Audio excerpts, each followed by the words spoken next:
you came up with the Beatles, of course, and you must have, legendary figures now, you must have known them all pretty intimately, didn't you?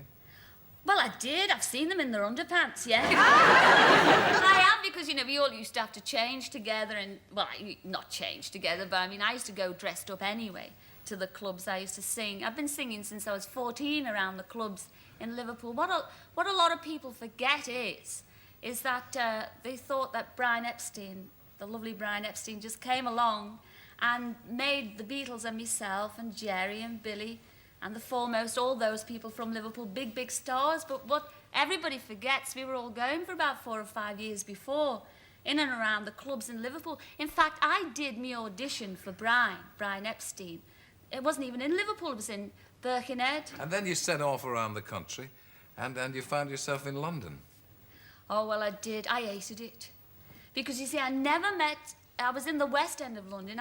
Within 3 months, I was starring at the London Palladium with the great Frankie Vaughan and Tommy Cooper and the Foremost. And I was living in an hotel, you see, and it was all very daunting. Is daunting, is that the right word? That's the word.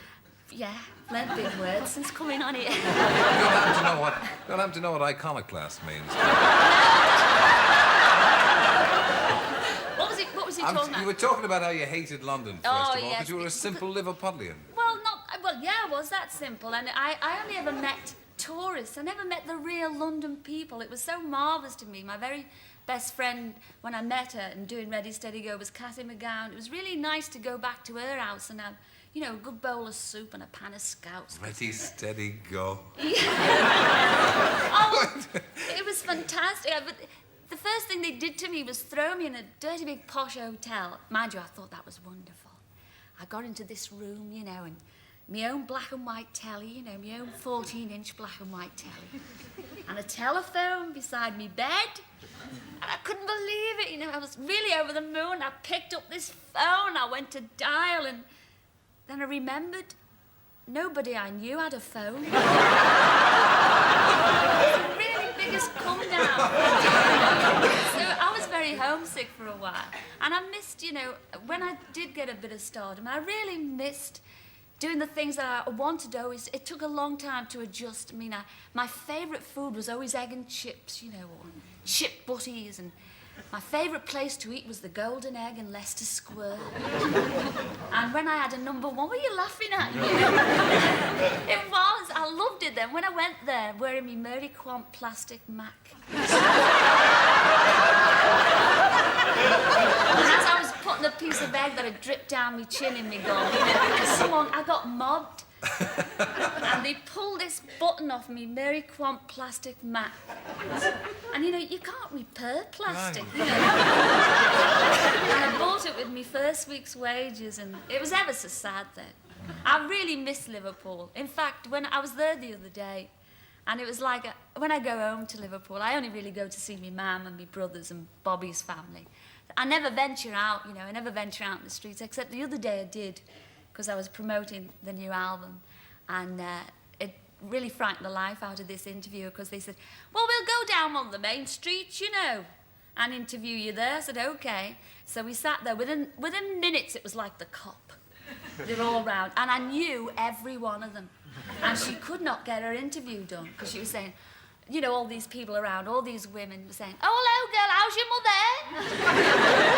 Oh, she looks much better after the operation, love, she does. All things like that. It was really smashing. And I went to the, you know, the local, you do a lovely radio show, you really do. But I think Liverpool have got the two greatest. No,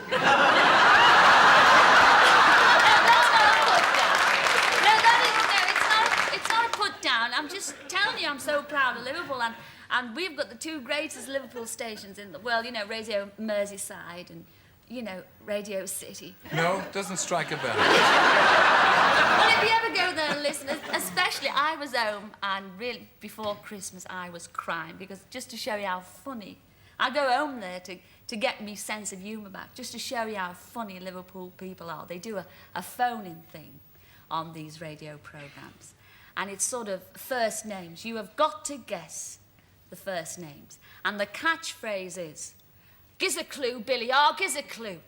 That's the catchphrase, giz a clue.